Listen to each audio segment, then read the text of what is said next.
When we do business transformations, you have the really fun ones where you go into innovation and people like it, they are inspired. But I think it's more interesting here also to talk about the hard ones, right? And how do you get people behind, if I describe this plan where you announce that you will reorg the organization going from 500 to 300 employees. It is not something where people immediately say, yeah, let's go together, right? And still you need this togetherness and this community to make it happen in a good way, right? So that's challenging.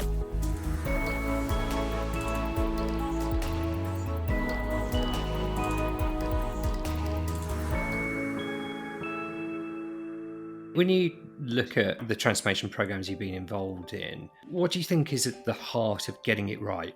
Being very clear about the why. Why are you doing that? If you cannot explain the why, and certainly in difficult transformations, if you're not clear even in your own head, why, certainly when you let go so many people, why are you doing that? That has to be really clear. I think that's my starting point. The what, the how, okay, but really, why am I doing this? And being able to translate that and to bring that to the organization.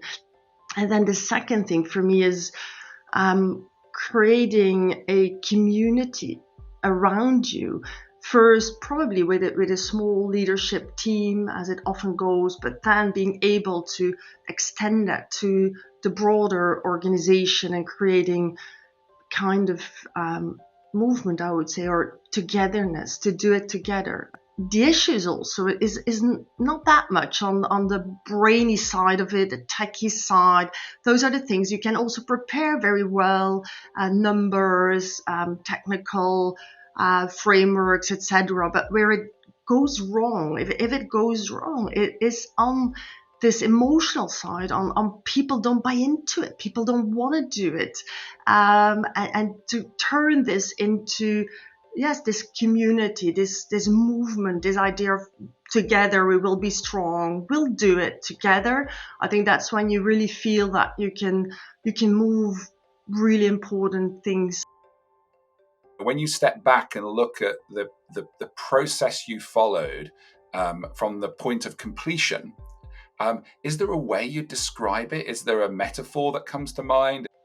The metaphor, I'm a sailor. I didn't say that, yeah, but I'm a sailor. So the metaphor is absolutely, for me, the captain on a ship, right? I don't know if you have been sailing, but it's, you prepare very well. I'm not a captain. My husband is the captain. I'm just executing orders there. So that's also a very good training for any business leader. I can recommend that one. So preparing very well the journey.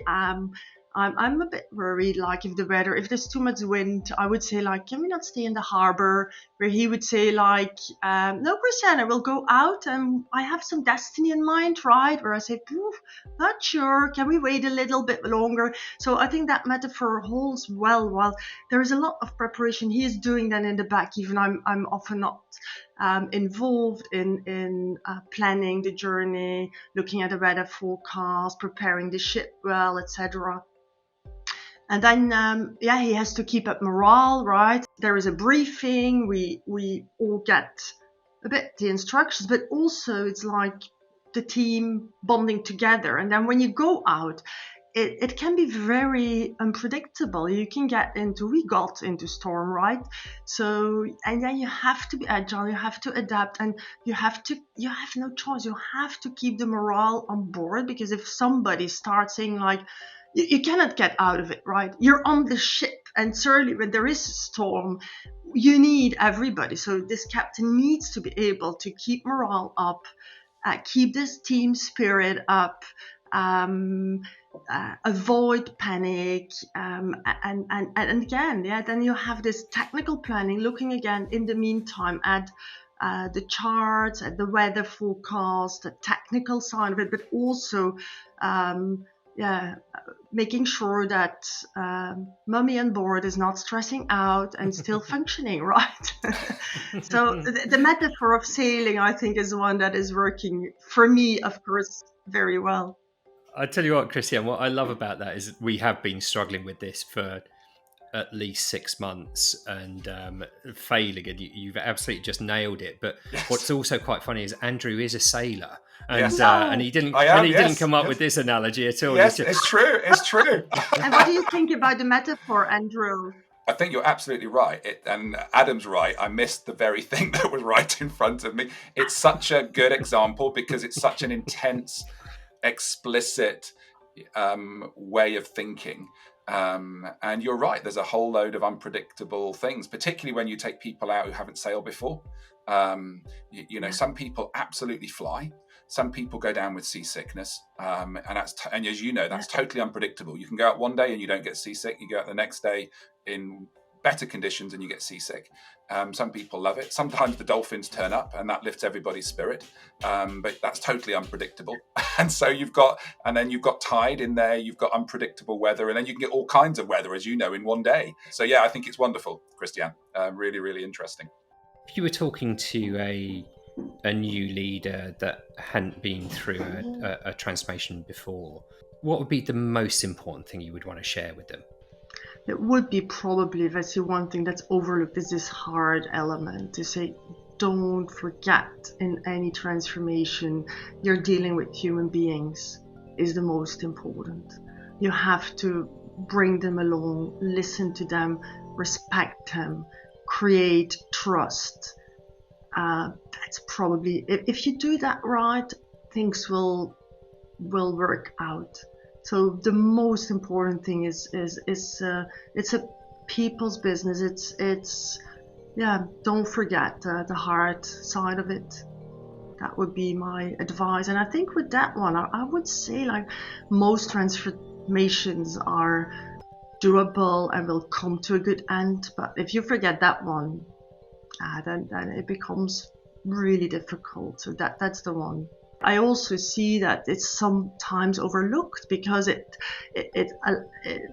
requires that as a leader you open up, you should also show vulnerability, you speak about the difficulties. So it's not all people are comfortable doing that. So it's a two-way street too, right? And that's really the advice, that you have to also open up yourself and can really connect to the people that are with you in the transformation, certainly when it's difficult. Again, when it's an easy sailing trip, nice weather, everything is easy. When it gets rough, you have to speak to each other and find that true connection. So that would be my advice. Invest in the crew.